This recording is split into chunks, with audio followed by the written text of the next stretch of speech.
Hello there, this is Mr. Clark, and we're going to go over the day 2 assignment. Just like day 1, I'm going to do a couple of these for you. All right, so let's do this together. Now, again, we're finding perimeter. Here's a kite. This is the graph of the kite. All right, so here's the vertices. You have the points 0, 5, etc., etc. And we're going to go down here and find the length of the sides using the distance formula. So let's do side AB first. Let me make sure I got the points right. 0, 5, 3, 6. Okay. So we're going to find that length. Now here we have the distance formula. And I put this template in there for you if you want to use it, of course. So let's plug it in. So the first thing is x2. x2 is right here. x2 is 3, right? 3 goes in. The next thing is x1. Here's x1 right there, 0. Okay, and then we have y2 minus y1. y2 is 6, y1 is 5. 6 minus 5. Okay, so that's the first step. Now we're going to solve what's in the parentheses. We have 3 minus 0. Well, I think everybody knows that's 3. And then we have 6 minus 5. I think everybody knows that's 1. Okay, now we're going to do the squares. 3 squared. 3 squared is 3 times 3. Right? Squared means you multiply a number by itself. 3 times 3 is 9. And 1 squared is 1 times 1. I think everybody knows that's 1. All right. Now we're going to solve that. 9 plus 1 is 10. Okay. Now we still have the square root of 10. This is not 10, AB. You can see it doesn't go 10 units. 10 units would go from here to over here someplace. Right? So we have to do the square root of 10. Now, this one's going to give you decimal. The square root of 9, it's 3. That's easy. Square root of 4 is 2. But the square root of 10 is going to be a decimal. So I'm going to go to my square root calculator here that I put there. I'm going to put 10. I'm going to do the square root of 10. 3 point, et cetera, et cetera, et cetera, et cetera. Okay, so I'm going to put 3.16, right? Because that's the first couple numbers there. So you can see that, 3.16.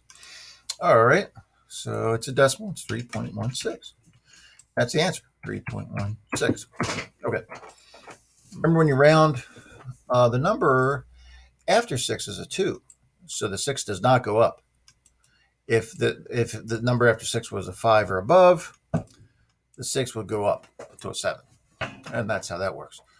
Okay, so there's the one side. So we know this is 3.16. It looks like it's about 3, around 3, 3.16, a little more than 3.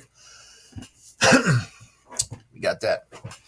All right, I'm going to skip down here to CD. Let me just check the point CD. I have 6, 5, and 3, negative 1. 6, 5, 3, negative 1. All right, so from C to D. Now that side's longer, you can see. So let's try that one out. CD. All right, CD. So we're going to plug it in. X2 minus X1. X2 is, I didn't mark it on here yet, but you can put it on. Now I can copy this, what's up here, and paste it. Or if you're not so good at doing that, you can just do it like this. You can put X1. Now the 1 is supposed to be small at the bottom, but if you're not so sure how to do that on the computer, that's fine. You can just do this. X1, Y1, X2, Y2. Okay, that's fine too. Now see, the math notation has a little 1 down there at the bottom, a little 2 at the bottom, but this is fine. So you're just doing it so you can know what to plug in. All right, so we got X2 minus X1. So this is X2. X2 is 3. X2 minus X1. X1 is 6. All right. And then we're going to have Y2 minus Y1. Here it is right here. Okay, Y2 is negative 1. Don't forget your negative in there. And Y1 is 5. All right, now this time I'm gonna take this out and do the copy and paste thing. You can do it any way you want. You can do it on paper if you want. I'm gonna copy this, Control C, go down, Control V, and then I'm gonna solve this. So with 3 minus 6, we're gonna get a negative 3. 1 minus 5, oh sorry, negative 1 minus 5, that would be negative 6. All right, now here's where you got to be careful because you have two negatives. When you square a negative number, it becomes positive because what you're doing is negative 3 times negative 3. Negative times negative is positive. 3 times 3 is 9. So negative 3 squared is 9. Negative 6 squared is 6 times 6, but you got negatives on both of them. Negative 6 times negative 6 is positive 36. There we go. Copy that. 9 plus 36, that would be 45.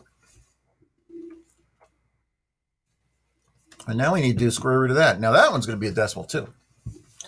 I know the square root of 49 is 7, right? Like if you check it here, go to here. Let's see, if I had the square root of 49, what would it be? 7. Square root of 36, 6. But what's the square root of 45? Is that what it was?